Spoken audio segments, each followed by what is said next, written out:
con la horquilla completada, realizadas las inspecciones y los ajustes pertinentes, bueno, pues esta pieza ya la tendríamos y ahora vamos a la segunda parte del ensamble.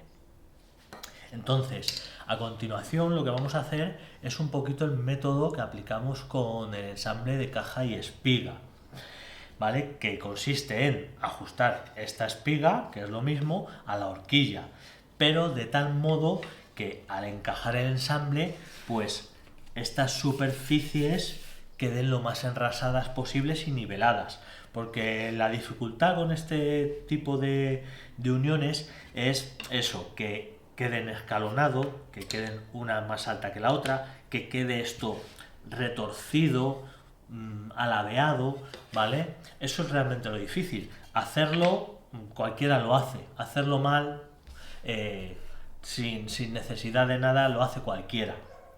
La cuestión es aprender a hacerlo bien, no solo para tener mejores acabados, sino también para ahorrar mucho tiempo. Eso es lo que yo digo que es para lo que sirve aprender precisión, para ahorrar tiempo. Porque aunque no lo hagas para ganarte la vida, pero lo hagas para ti, por tu satisfacción, para hacer los muebles de tu casa, pues bueno, quieres verlo acabado, no quieres estar con una caja o lo que sea 2 años.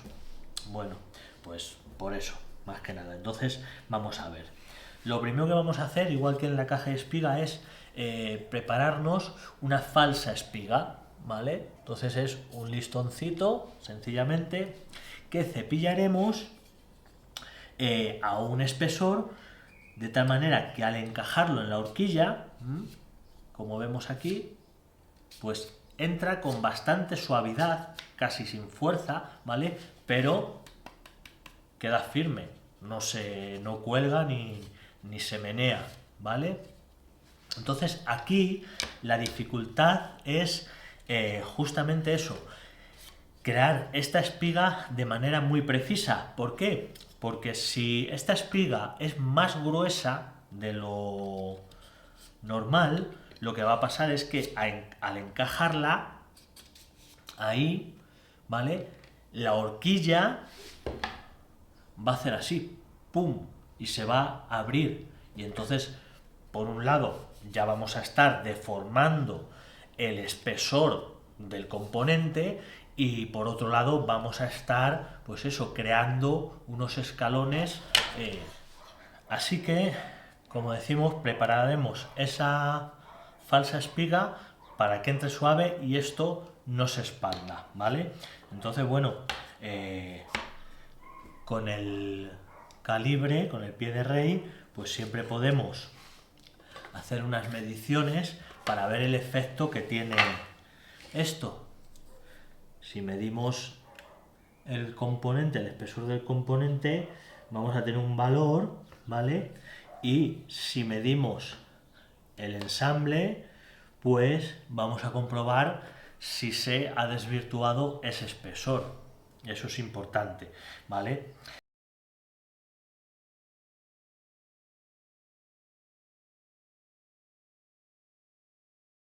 Seguramente que algo, unas décimas, pues se puede abrir, porque es difícil, porque es muy sensible, por así decirlo. Pero bueno, que sea lo mínimo para que la unión quede lo mejor posible y no nos dé más trabajo, ¿vale? Bien, eso para empezar. Le ponemos el valor a la espiga del espesor que tiene y ya está. Y ahora a continuación, pues lo que decimos, vamos a ajustar la espiga de verdad que teníamos pendiente. Entonces vamos a empezar como siempre por la referencia, que son, repetimos, las superficies limpias, las superficies donde no hacemos anotaciones.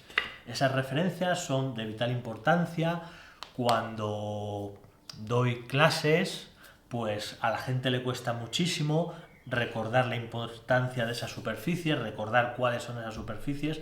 Realmente cuando no estás concienciado con el método, pues te cuesta mucho acordarte, porque utilizas indistintamente una superficie u otra y eso es un error tremendo porque lo que hace es sumar errores que al final pues salen las cosas mal, ¿no?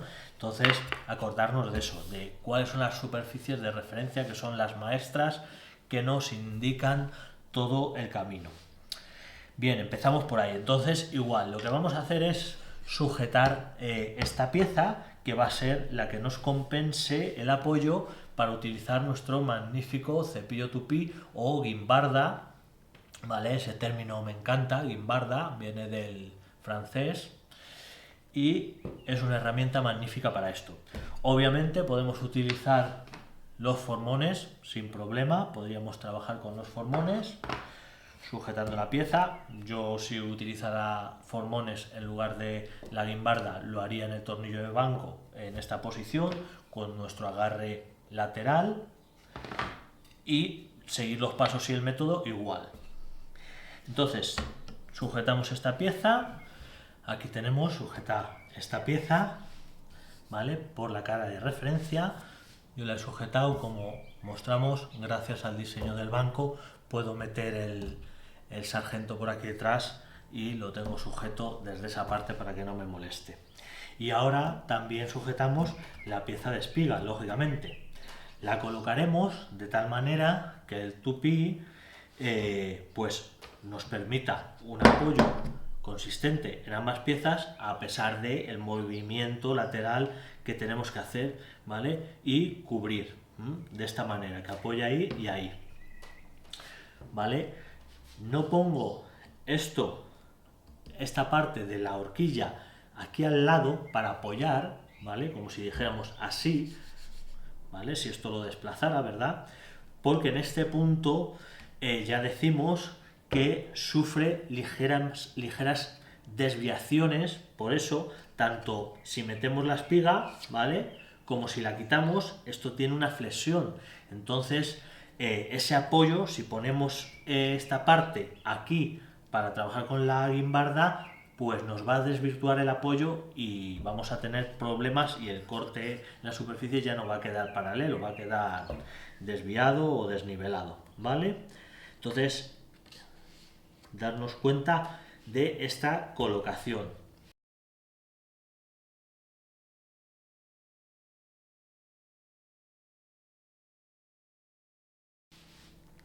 A continuación, lo que vamos a hacer, como siempre, es medir esta distancia de la superficie de referencia que queremos enrasar con el otro componente a el punto en el que iría nuestra espiga. Entonces, con el calibre cogemos ahí y ¡pum!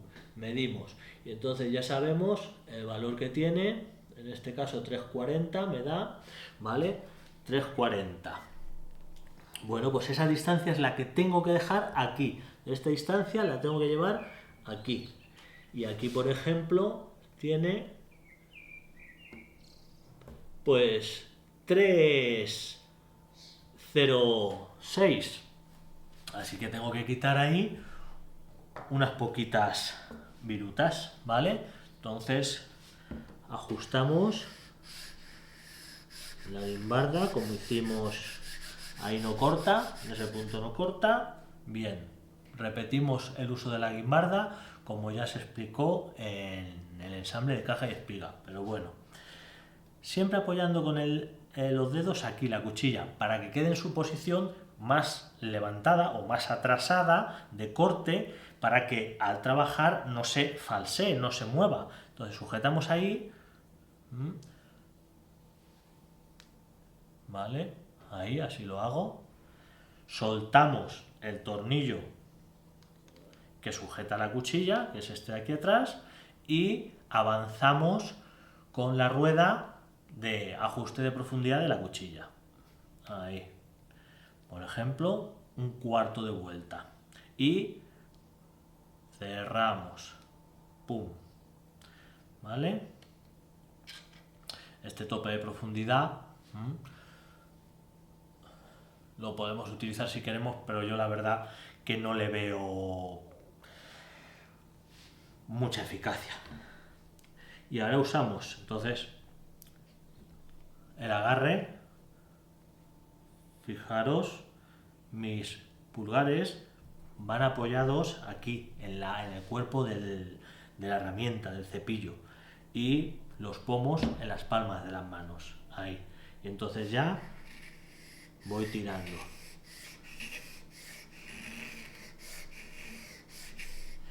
Siempre es bueno fijarse en la dirección de la fibra de esta superficie, si las fibras van en ese sentido o en este sentido.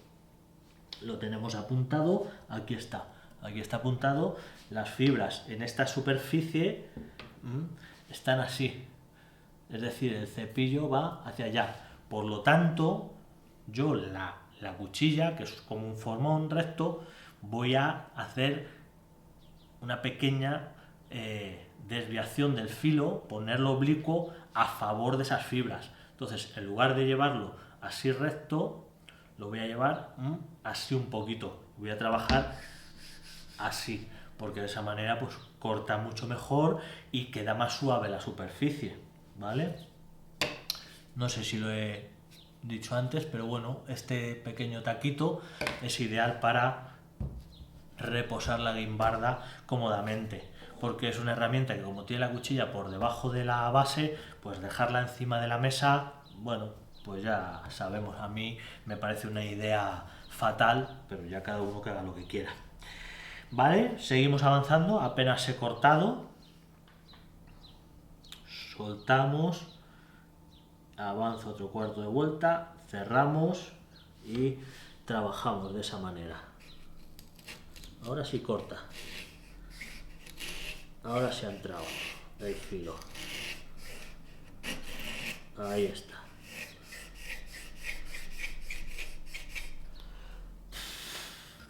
Ya estamos nivelando esta superficie. Vamos a ir observando también la línea del gramil para hacernos una idea de que el corte sea perfectamente paralelo y nivelado. Y bueno, cada vez que saquemos una viruta, mi consejo es comprobar, no tener pereza de comprobar, porque es muy fácil pasarse. Entonces ahora ya estamos en 3,20, hasta 3,40 me faltan 20 centésimas de milímetro, por lo tanto seguramente que tenga que dar media vuelta en total. Voy haciendo cortes de 1/4, no doy más porque entonces esto lo astillamos, ¿vale? Entonces voy a mostrar el corte de cerca para que se aprecie mejor el trabajo.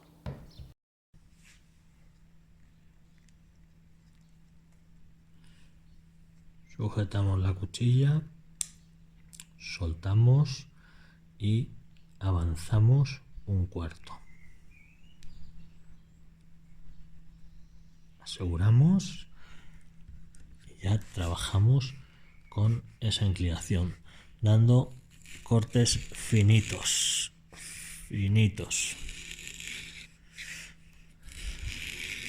sin intentar abarcar. Me he equivocado de dirección de las fibras, me he equivocado porque estoy pendiente del vídeo y me he equivocado, las fibras están hacia allá, estaba poniendo la cuchilla así y me he dado cuenta porque se nota realmente cómo queda el acabado de la superficie, que queda bastante tosco, fijaros, esto no es lo adecuado. Ahora vamos a cortar correctamente y se va a notar la diferencia de acabado y además la suavidad del corte, tremendo, la diferencia es tremendo. Es que se nota, bueno, cuando trabajas con técnica es que todo es otra historia. Fijaros qué maravilla y qué diferencia. Ahí está, no engaña a nadie. Esto con la dirección de cepillado correcta queda prácticamente suave, pulido, y esto poniendo el filo en contra de las fibras, que no ha quedado bien precisamente, ¿vale? Después de esta pasada, la superficie se ha quedado bien cortada, ha quedado nivelada, eso sí, pero que no tiene el acabado tan bueno. Comprobamos. Ahí, vamos a ponerlo ahí, que se vea cómo lo hacemos. Comprobamos esa distancia nuevamente. ¡Pum! Pues lo hemos clavado. Con un solo giro ha quedado. Ahí está. Ahí está, 340. Exactamente, 340. Eso es lo que queríamos. Bien, ya veis cómo llegamos a ese punto, a esa distancia que buscamos. Entonces ahora tenemos esta distancia de la cara a la cacha de la espiga, idéntico a la distancia que hay de la cara de referencia a la falsa espiga de aquí. Entonces ahora el siguiente paso es hacer la otra cara de la espiga verdadera, ¿no? De la espiga original. Entonces, para ello ahora ya no hay que medir esta distancia, ya no hay que hacer eso. Ahora lo que hay que hacer es ajustar el espesor para que entre aquí perfectamente, para que entre sin forzar, porque a lo mejor ahora lo meto, ¿veis? Y entra, pero hay que ver que no vaya forzado. Aparte que esta superficie pues esté perfectamente nivelada, porque del corte de la sierra pues nos han podido quedar montículos y desniveles. Entonces lo que hay que hacer es, como ya tenemos apuntado el espesor de esta falsa espiga, bueno, pues cotejarlo con la espiga original. Entonces medimos para empezar y tenemos ahí, ¿vale? Eso es. Tenemos unas décimas de más, ¿vale? Como hemos apurado bastante con la sierra, es lo bueno de ir aprendiendo a usar las sierras japonesas correctamente, que igual, como todo, te ahorras mucho tiempo, muchos pasos. Entonces, si cada vez aprendemos a usar mejor la sierra y podemos hacer cortes que dejen la línea del gramil o del cuchillo a un último corte del formón, a eso, a 0,25 centésimas de la línea, pues claro, ahora nada más que hace falta una pasada con el filo para que esto quede limpio, perfecto, inmaculado, ¿vale? Entonces eso es lo que nos queda. Eso es, entonces simplemente lo sujetamos igual, ¿vale? Aquí, ya hemos dicho que aquí apoyo no, en el extremo, en la horquilla, apoyo no, sino ahí, ¿vale? Ahí es suficiente.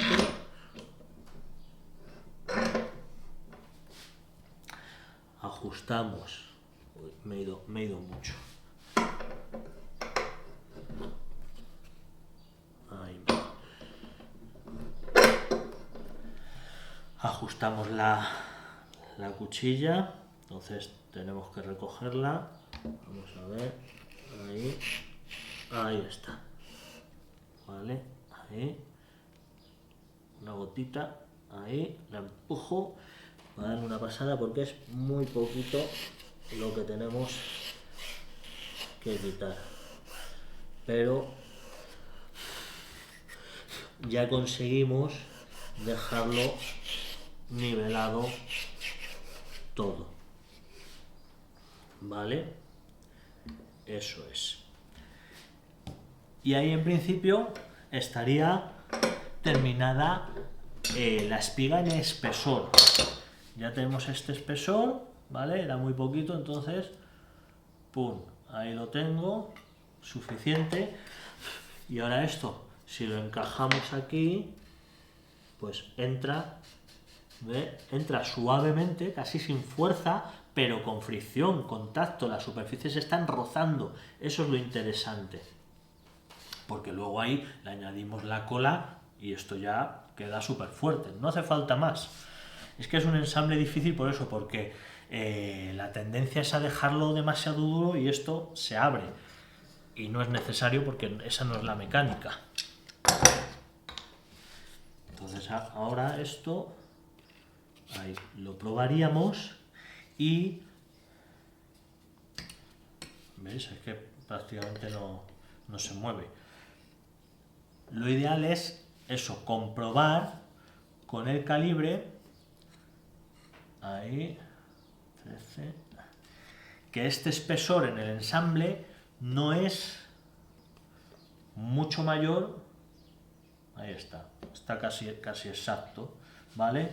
No es mucho mayor que el espesor de los componentes, ¿vale? Ahí está. O sea, está flojo, pero la fricción hace que no se caiga. Si lo muevo sí se va a caer. Y bueno, tampoco mucho, pero sí se mueve, pero que este contacto es ideal. Y observemos cómo han quedado las superficies enrasadas y niveladas, no ha quedado esto retorcido y demás. Entonces ese método con la guimbarda, si lo podemos reproducir con el formón, pues es la mejor técnica que conozco para este tipo de variantes de ensambles con espiga. Y las superficies de referencia, bueno, porque no lo podéis tocar, pero es que está, pero exacto, ha quedado exacto, no tiene casi ni un escalón, nada más que una limpieza y a bailar fandango.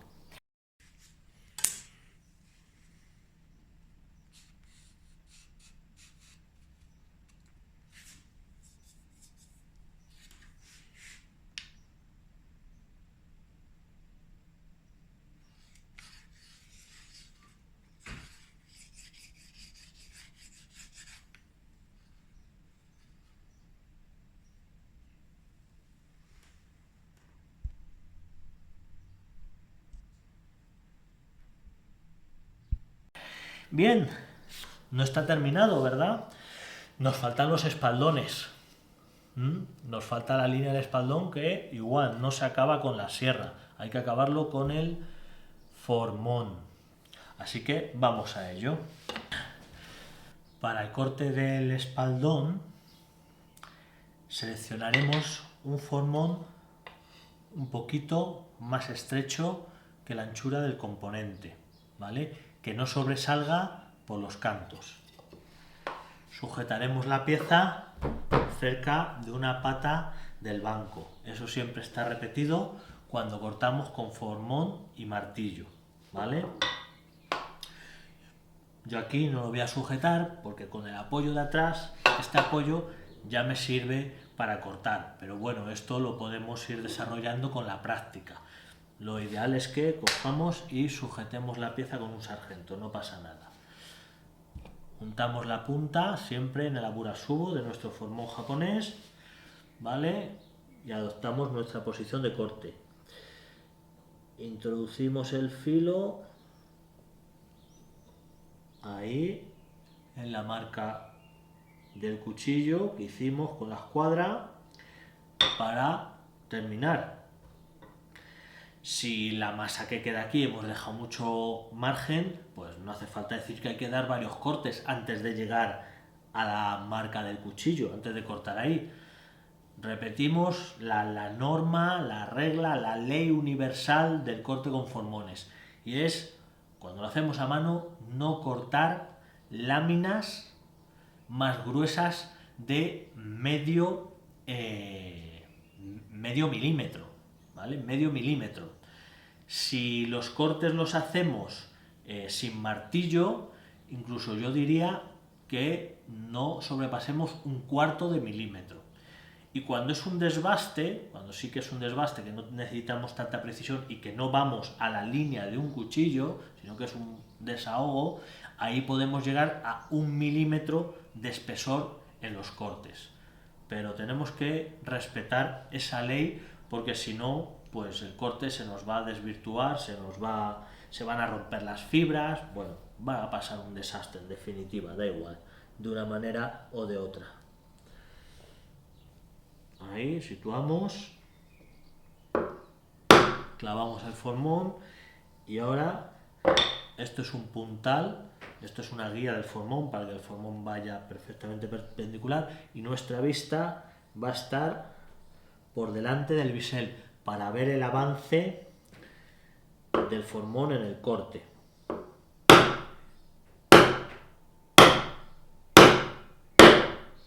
Y ahí el sonido nos dice que hemos completado el corte. Se nota. Siempre el formón con el bisel, ¡pum!, expulsa las fibras, ¿vale? Esa es la misión de este movimiento de palanca. Pero es un movimiento de palanca simplemente, no de arrastrar el formón, porque si arrastramos el filo con las fibras, pues fastidiamos el afilado. Magnífico. Ahora, por supuesto, nos faltan las esquinas de ahí de los lados. Eso lo haremos en el tornillo de banco.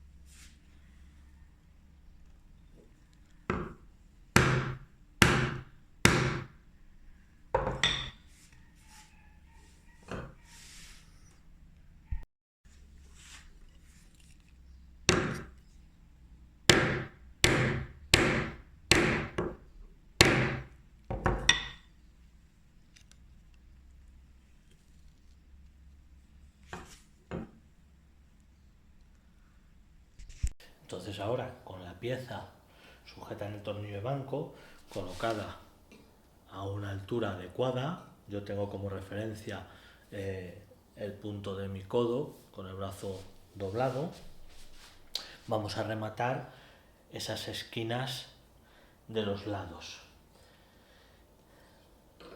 Entonces aquí cogeremos un formón un poquito más estrecho, que es más manejable, y lo que haremos es, primero, separar las fibras de la pared. Entonces aquí, sin cortar nada, simplemente empujamos el filo ahí para que se separen de la pared, en ambos lados.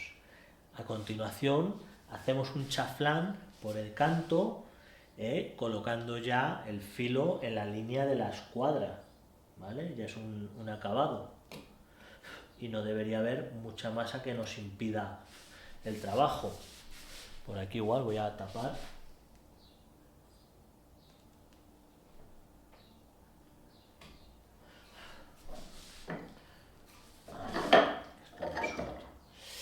Y acabamos con un corte frontal, con el agarre habitual, dedo índice en la dirección de la hoja, dedo pulgar encima del mango y la palma de la mano, la mano en el agarre del formón va, digamos, va del lado, o sea, no va la mano así o así, el agarre va con la palma de lado. La mano izquierda es la más importante, tiene estos dedos donde apoyan el dorso y apoyan en la madera, y esto nos sirve para tener el control del filo. Y el pulgar es el que presiona la hoja para, siempre mojar en el aburasubo, para que el formón vaya recto y no haga extraños.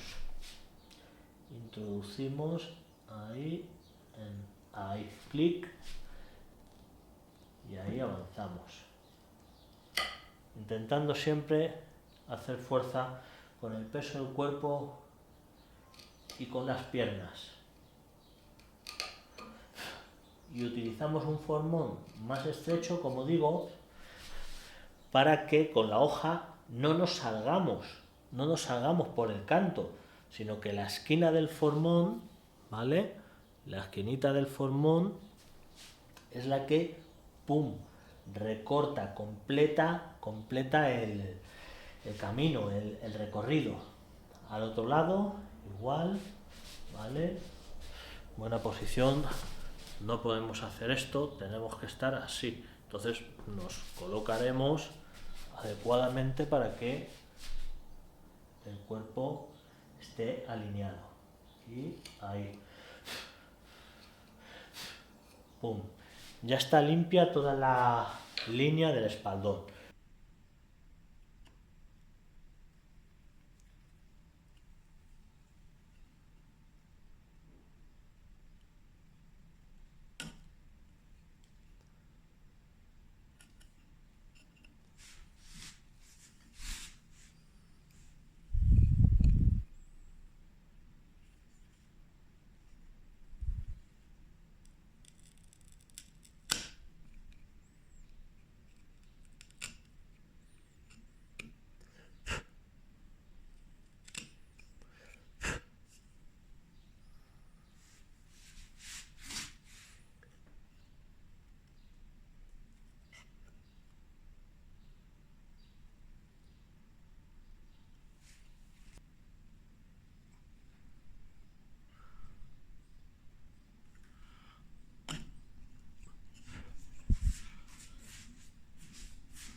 El último paso, igual que en todas las espigas, es hacer una pequeña pendiente dentro del espaldón, en la superficie interior de ese espaldón, ¿vale? Entonces aquí cogemos un formón más ancho que es más eficiente, apoyamos el filo, lo apoyamos, debemos de poder apoyarlo, pero ahí justo en el bordecito donde está la marca del cuchillo, y desde ahí hacemos un corte ligeramente descendente,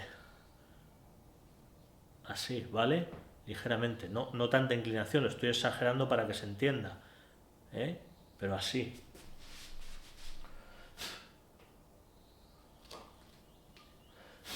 Ahí. Y repasamos las esquinitas un poco, sin llegar a los cantos. Ahora mostraré mejor a lo que me refiero, de no tapar los cantos con la hoja. ¿Vale? Perfecto. Me refiero a esto, a no hacer esto.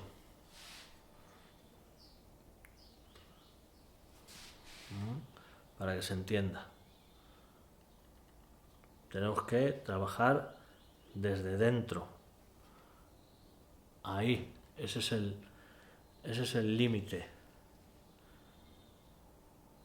al que necesitamos llegar. No hacer esto, porque si hacemos esto, si tapamos de esta manera, pues no sabemos lo que estamos cortando en la línea del canto, en la línea del cuchillo que hay en el canto, porque lo estamos tapando. Entonces, bueno, habrá quien no se lo crea, pero la realidad es que tú no sabes si estás cortando más abajo o más arriba, porque no lo ves, lo estás tapando. Entonces la técnica es que la esquina llegue justo ahí al canto, que no nos pasemos, ¿vale? En ambos lados. Y así se completaría la espiga, ya está. Si hemos dicho que es un ensamble muy rápido y sencillo de hacer, simplemente hay que prestar atención a unos detalles para que quede bien. Entonces ahora la inspección en la espiga, pues bueno, es casi obvio. Voy a repasar aquí que se han quedado unas pequeñas lascas. Bueno, recordando técnicas que hemos hablado, si tenemos que hacer un pequeño retoquito, alguna limpieza, el agarre del formón, muy importante, será este.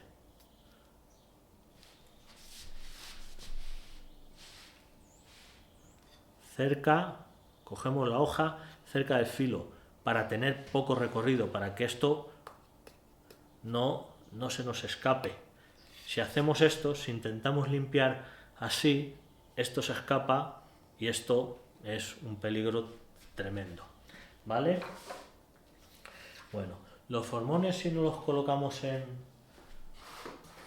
un magnífico estuche para tenerlos ordenados por la mesa, ponerlos con el dorso hacia arriba, porque de esa manera salvamos el filo de que esté clavándose en la mesa. Entonces simplemente pum, ponerlos encima y por lo menos eso ya es algo. Decíamos, la inspección de la espiga. Bueno, el espesor está más que comprobado porque lo hemos hecho con el calibre y lo único que nos interesa es que estas superficies de las cachas de la espiga sean planas. Entonces simplemente con la regla a la luz, pum, magnífico, pum y pum. El trabajo de la guimbarda es excelente, entonces no debería haber problema, pero bueno, saber que la inspección es de esa manera. También podemos hacerlo a lo largo, también es interesante, porque si a lo largo tenemos alguna panza, ¿vale? Eso indica que hay puntos que son más altos que otros. Entonces el espesor de la espiga no es igual en un punto que en otro, ¿vale? Entonces eso también es bueno, ahí está, magnífico, ¿vale? Y por último, los espaldones. Bueno, pues simplemente con la regla, ver que esa superficie que hemos cortado, respetando la línea del cuchillo que hemos hecho con la escuadra, pues que esté perfectamente recto, igual, sin panzas ni nada. Entonces es ahí apoyar la regla y comprobar. Si queremos podemos teñir el canto y, como siempre, frotar ahí y vale. Yo creo que ahí está perfecto. Vamos, mejor que una ensaimada con sobrasada.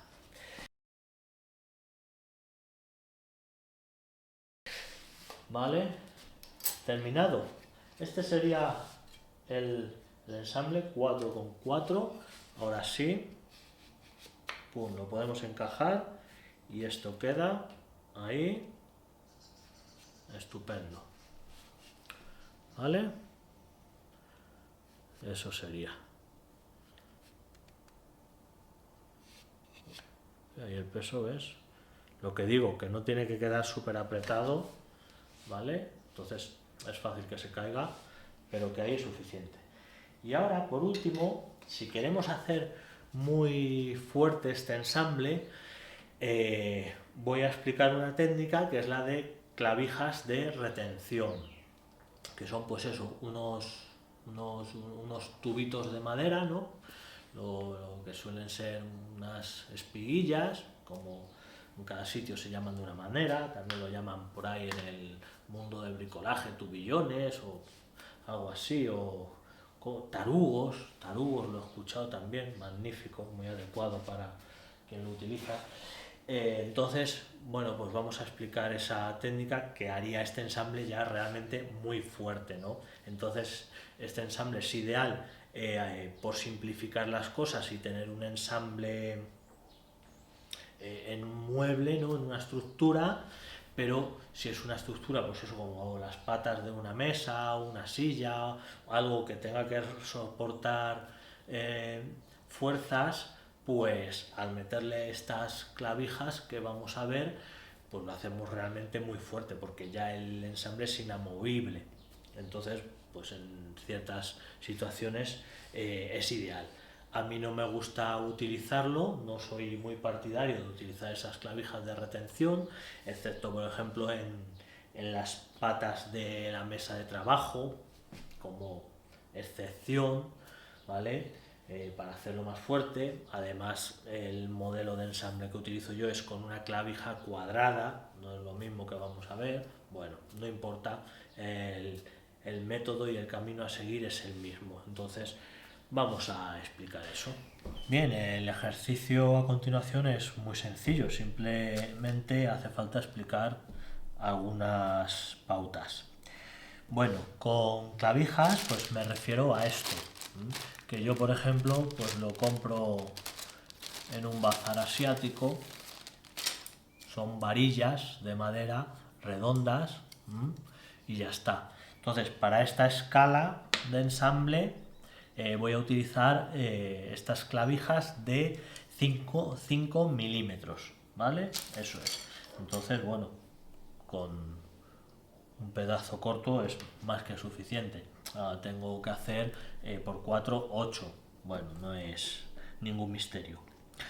Lo que hay que explicar es dónde colocar esas clavijas, es lo importante. Bueno, pues por un lado hay que ver la distancia a la que lo colocamos al respecto del espaldón, ¿vale?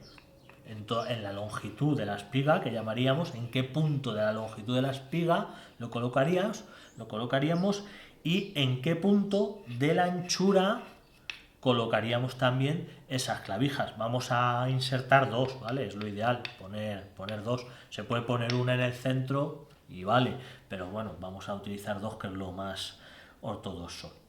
Bien, pues es tan sencillo, en mi caso, como he aprendido del grandísimo maestro David Charlesworth, al que siempre mencionaré y reconoceré como un maestro del que he aprendido muchísimo, no como otra gente, ya sabéis, de maestrillos de Cantabria, de Barcelona, de otros lados, que no quieren decir en público que han aprendido de mí, porque eso a lo mejor les resta followers o cositas de estas, ¿no?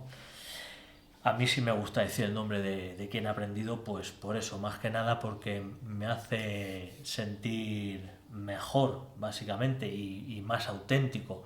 Cuando estás falsificando tu información y no quieres decir que has aprendido en el estudio Hayabusa, aunque está totalmente clarísimo, porque cualquiera que lo vea va a ver que las técnicas que aplicas pues son una copia, pues bueno, no da mucho crédito, pero como al fin y al cabo lo que vende es la propaganda, la gente no se va a fijar en eso y va a confiar en esa gente.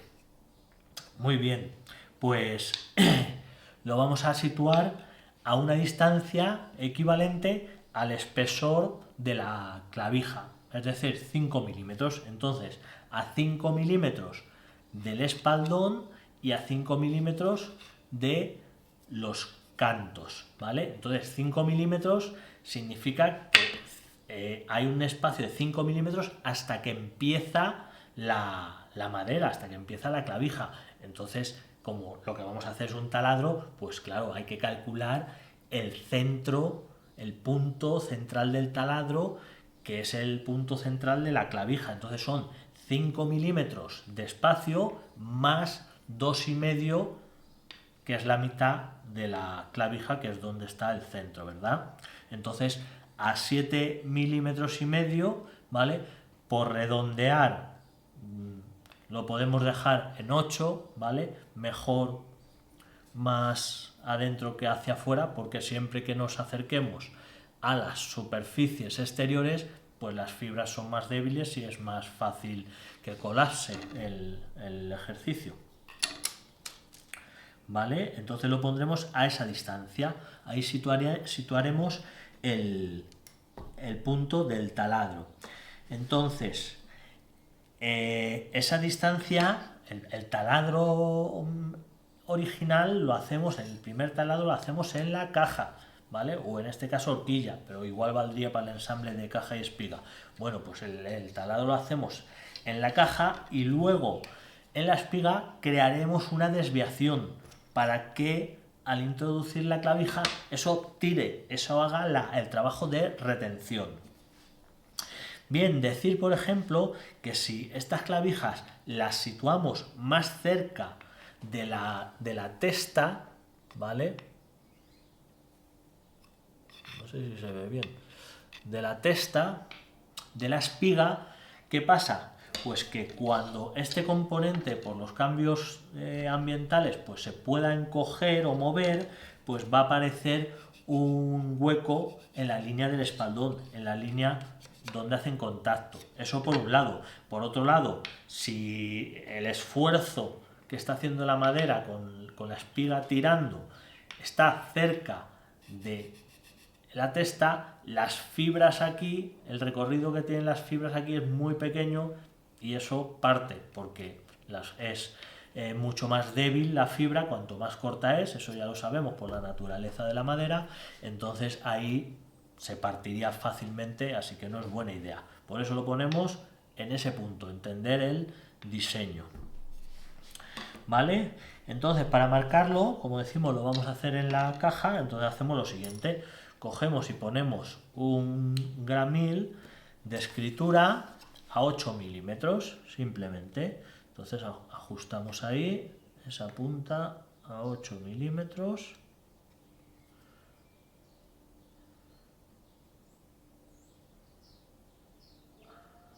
Ahí está bien. Eso es. Igual, un gramil que es mi diseño y que me construyo yo mismo con un recambio de boli, ¿no? Vale, entonces esto lo marcamos aquí, por la cara interior. Cuidado, no nos confundamos. Estos talados hay que hacerlos en el lado interior. Entonces miramos ahí dónde está el interior, la referencia, ¿vale?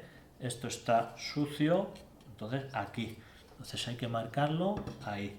Entonces me voy a apoyar aquí, sencillamente sujetamos la pieza aquí, si queremos la sujetamos con un sargento, y aquí hacemos esa línea.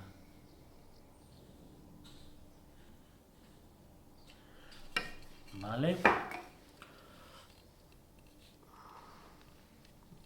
No sé si se verá bien porque está dando el sol de lleno. Bueno, en ese punto, por un lado. Entonces, con esa línea hemos marcado la distancia en la espiga que hemos dicho respecto del espaldón. Ahora hay que marcar esta distancia, ¿vale? Que sería los lados. Entonces, con la escuadra y el lápiz y la regla vamos a marcar ese otro punto. Entonces vamos a hacerlo así. Voy a darle la vuelta a la pieza. Voy a coger la regla, voy a ponerla aquí en el canto, la escuadra apoyada en la referencia, y voy a llevar la regla de tal manera que caiga el 8, la línea de la regla del valor de 8 con el espaldón de la horquilla, ¿vale? Entonces ahí, pum, ahí, y ahí señalo, ahí lo marco con el lápiz, y ahora simplemente esa línea la llevo arriba, ¿vale? Pum. Uy.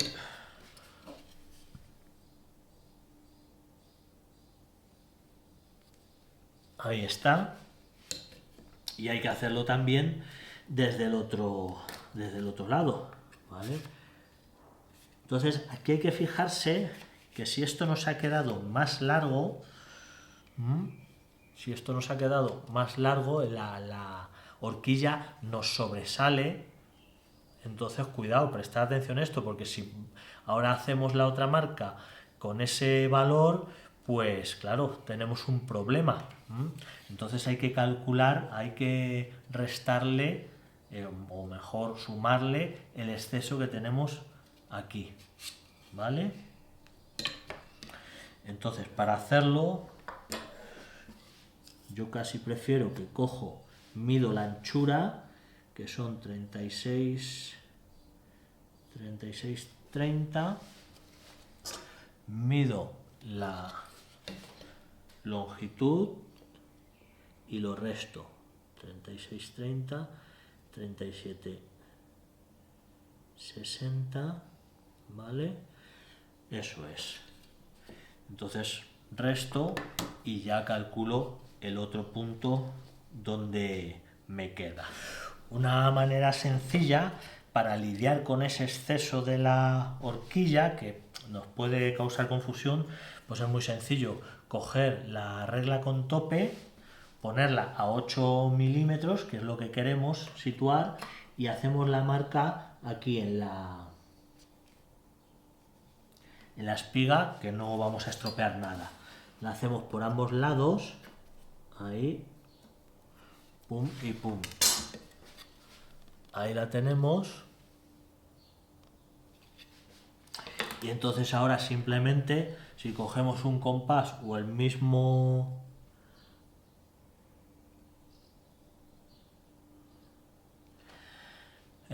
pie de rey, cogemos esa medida que hemos marcado aquí exactamente y con la primera marca, que sí la podemos hacer bien, cogemos y trasladamos esta medida aquí, pum, y marcamos el otro punto. Muy sencillo y súper efectivo. Voy a terminar de marcarlo con la escuadra. Ahí. Perfecto. Y ahí tenemos los dos puntos del taladro que necesitamos. Voy a resaltar ese punto con una lezna, ¿vale? Ahí. Y ahí.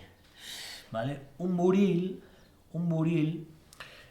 sería como una lezna, pero tiene la punta plana, como un destornillador o como un formón, ¿vale? Eso sería un buril. Y ya está. Ahora vamos a practicar los taladros aquí y luego veremos cómo hacerlos en la pieza de espiga.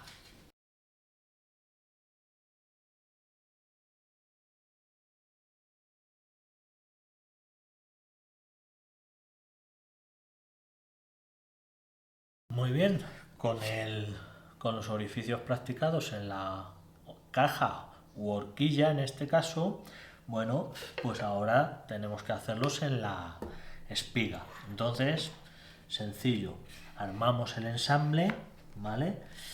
En su posición, digamos, final, ¿vale? Que esté bien encajado, ¿vale? Porque si no, esto se desvirtúa. Y ahora aquí vamos a coger la misma broca, vamos a introducirla en los orificios que hemos hecho y para centrarla bien, asegurarnos que la punta quede en el centro del orificio, vamos a hacerla girar en sentido contrario a las agujas del reloj, ¿vale? Ahí, la hacemos girar un poquito, ¿vale? Para que quede centrada, ahí.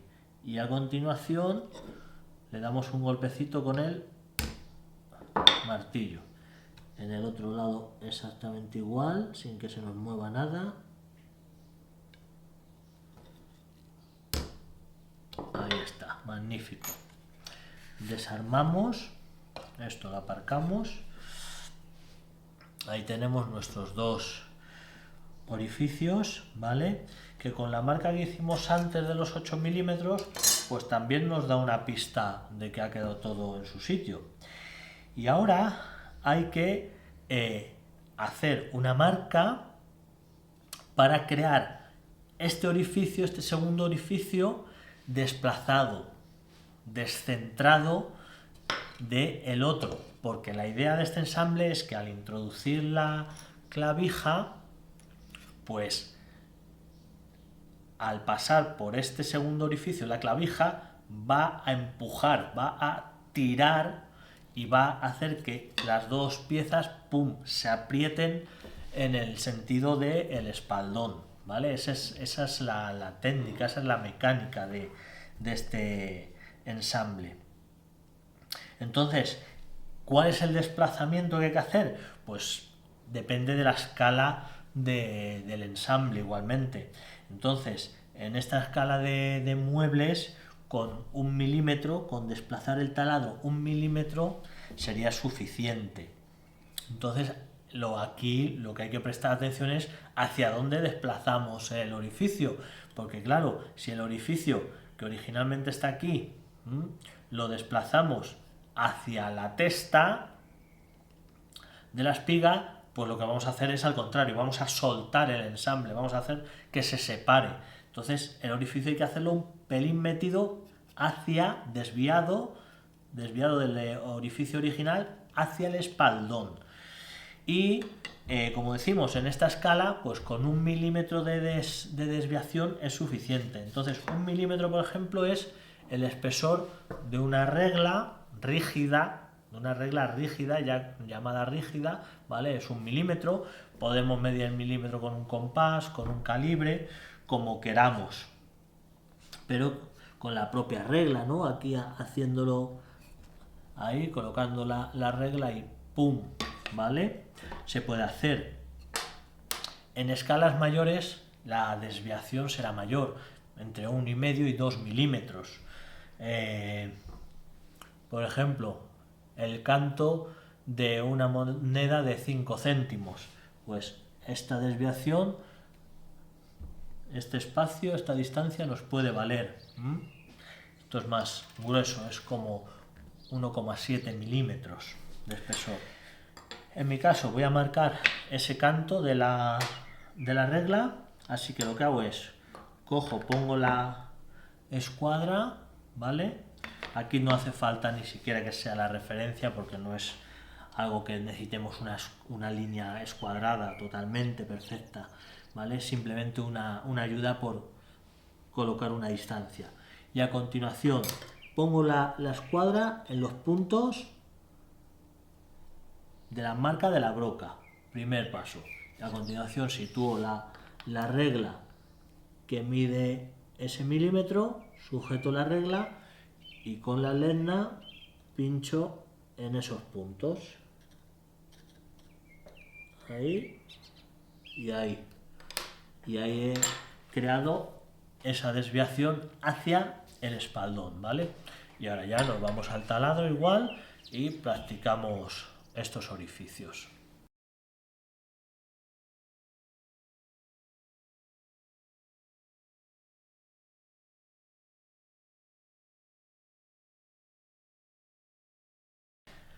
Bien, ya estamos acabando. Esto está chupado. Ya vemos cómo queda el orificio uno respecto de otro. Vemos ese escalón que es el que crea la desviación. Magnífico. Entonces ahora vamos a crear las clavijas. Yo, como digo, las compro estas varillas hechas, porque como además es algo que no utilizo muy habitualmente, pues no me voy a complicar más. Pero bueno, estas varillas siempre las podemos fabricar nosotros mismos con una placa de corte de varillas, de clavijas. Por ejemplo, yo tuve una de Lie-Nielsen, muy bonita y eficaz. Y simplemente, si lo queremos hacer por nuestra cuenta, con una placa de esas que venden o que incluso nos podemos fabricar nosotros, pues simplemente tener en cuenta que debemos elegir una madera con la fibra, el grano muy recto, ¿vale? Y que no sea una madera exótica y que tenga la fibra ondulada, cosas así, que sea una madera densa y dura, no utilizar pino o cosas así, porque igual al crear una clavija a través de un corte que es raspado, que la placa de corte de clavijas, el corte que hace es raspar, pues una madera blanda lo que hace es que se deshace. Entonces ten en cuenta eso, una madera dura de fibra muy recta, ¿vale? Inicialmente cortamos el diámetro y lo cepillamos aproximadamente al diámetro cercano al que queremos conseguir con esa placa de clavijas, ¿vale? Lo cepillamos en forma de, pues eso, de octógono o algo así, vamos sacando aristas con un cepillo pequeño y nada, ya es cuestión de clavarlo y darle la forma. Entonces, bueno, una vez que tenemos la clavija, ahora lo que hay que saber es que para introducirla, para clavarla en el ensamble, no debe ser muy larga. Entonces, esto lo único que tiene que atravesar aquí son, hemos dicho, como 12 milímetros, van a ser 12 milímetros el espesor de la trasera. Por lo tanto, unas clavijas con que sean de 40 milímetros de largo es más que suficiente. Porque si clavamos una clavija así larga, ¿vale? Pum, pum, pum, es muy fácil que del esfuerzo se doble o se parta al meterse en su hueco. ¿vale? Eso por un lado. Decidir que la clavija sea corta. Yo esta ahora la cortaré a la mitad. Ahora, en segundo lugar, debemos sacarle punta a la clavija. Entonces, con un formón vamos a ir ahí sacándole punta. Vamos girándola, ¿vale? Como un lápiz, pero una punta más bien larga.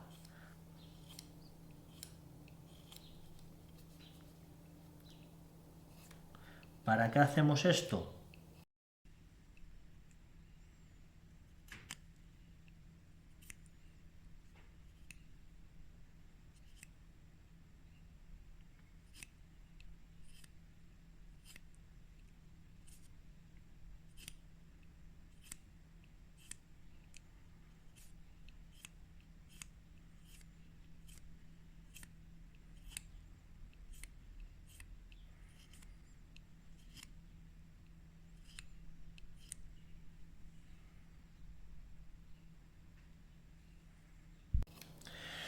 Pues para que al introducirse en el orificio la punta, que es más estrecha, pueda seguir el camino. Si metiéramos directamente la clavija en su diámetro total, pues esto al chocar con el escalón que creamos se astilla, parte la madera, bueno, pues crea problemas, ¿verdad?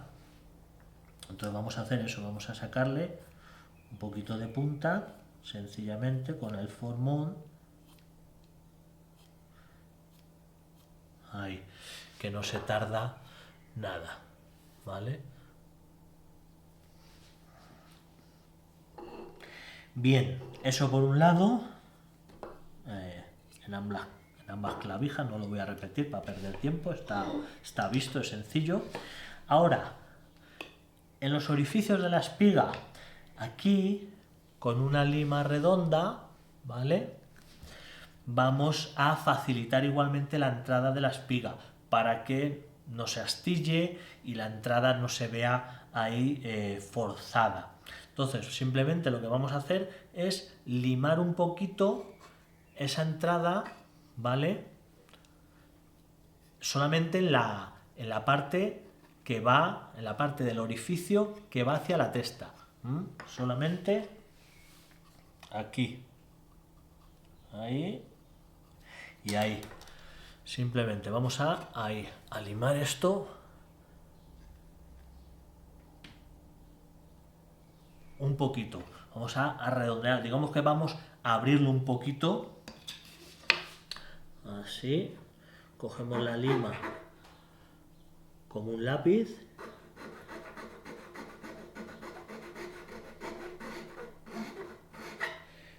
Y un poquito.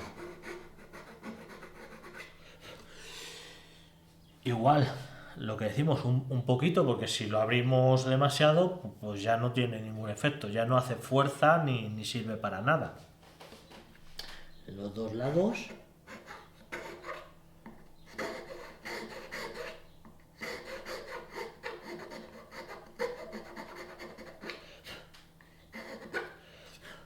Ahí está. Lo muestro, a ver si se ve. ¿Vale? Eso sería. Y ahora ya colocaríamos el ensamble en su posición y ahora sí, ahora podríamos ya encajar la clavija. Entonces, para ello necesitamos que esto tengamos hueco. Entonces lo voy a meter aquí en el hueco donde están los topes de cepillado del banco, para tener un apoyo. Entonces lo primero que voy a hacer es cortar, como he dicho, la clavija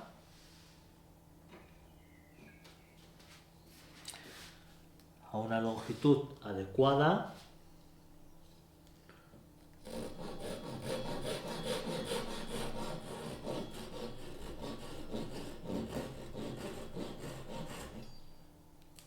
Ahí está. Vemos. Entonces Para esta escala igual, una longitud de unos 40 milímetros, ¿vale? Y ahora ya terminamos el ensamble. Colocamos ahí la clavija y la vamos a introducir. Pero vamos a verlo de cerca que mola más.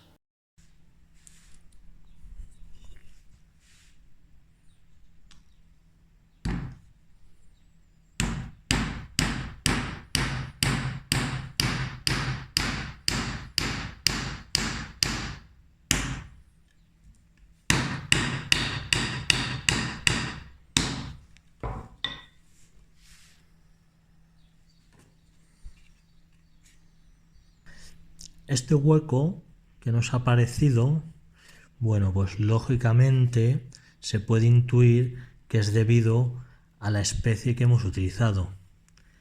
Hemos utilizado pino de Oregón y claro, es relativamente blando ante un esfuerzo como este. Entonces la clavija ha aplastado estas fibras y por eso se ha abierto ese hueco. Pero ciertamente no le veo gran inconveniente porque la mecánica del ensamble funciona de maravilla.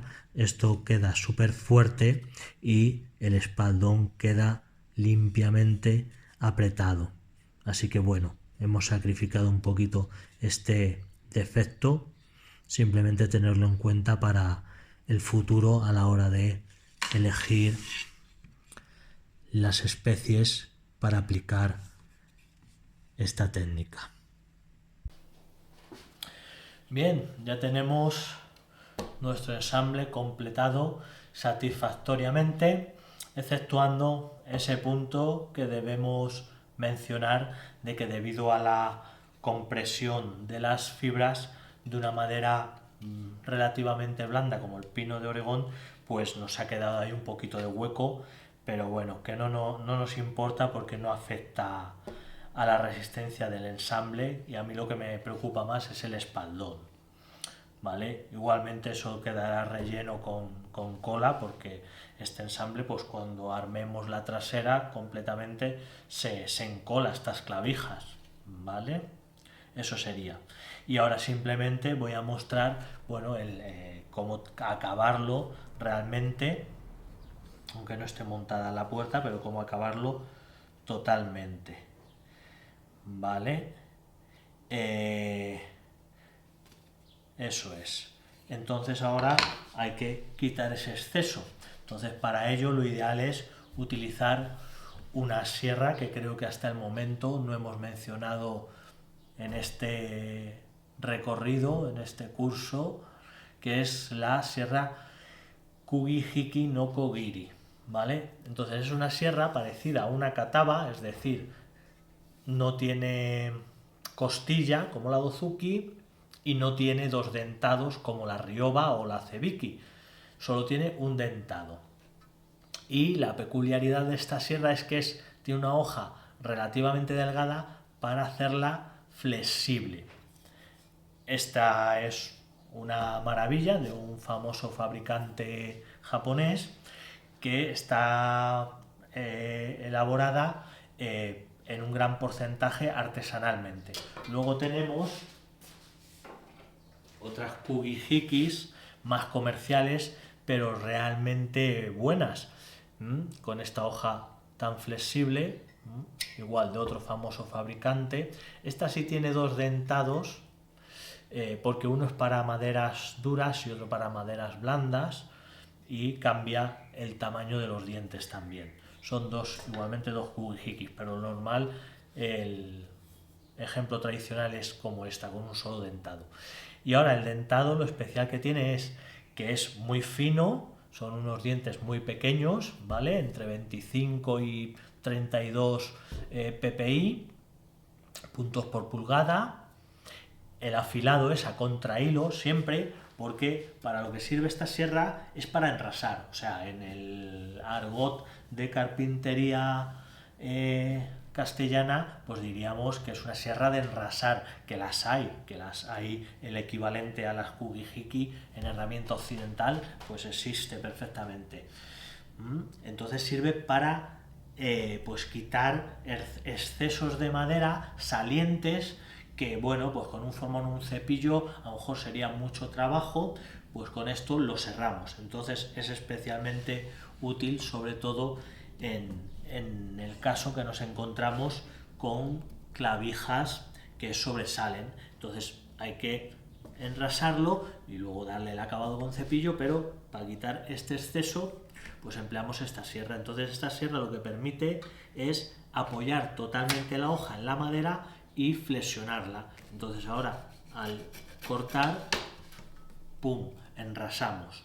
Entonces, como lo que cortamos siempre es a contrahilo, porque la fibra está así de las clavijas, pues el dentado es a contrahilo para que el corte sea a contrahilo. Es el afilado que tiene en cualquier caso, ¿vale? Por un lado. Por otro lado, si no tenemos kugihiki, con ese dentado que no tiene triscado, ¿vale? El triscado era lo que quería decir, que los dientes están completamente al nivel de la hoja para no rayar la madera al realizar ese corte que decimos, no tienen triscado. Bueno, pues si no tuviéramos esto y usáramos una sierra más convencional japonesa, lo que haremos es con una cartulina, un plástico o algo, le practicamos un orificio, lo ponemos ahí y entonces esto ya nos va a proteger la madera para realizar el corte de esa espiga, ¿vale? Simplemente combinar eso. Nosotros lo vamos a hacer con nuestra kugihiki, entonces el agarre de siempre. Aquí voy a proyectar el índice hacia adelante, pero el pulgar ahí. Y ahí se corta limpiamente de una vez y queda de maravilla enrasado. Voy a hacerlo por el otro lado también. Y ahora voy a acercar la cámara para que se vea más en detalle.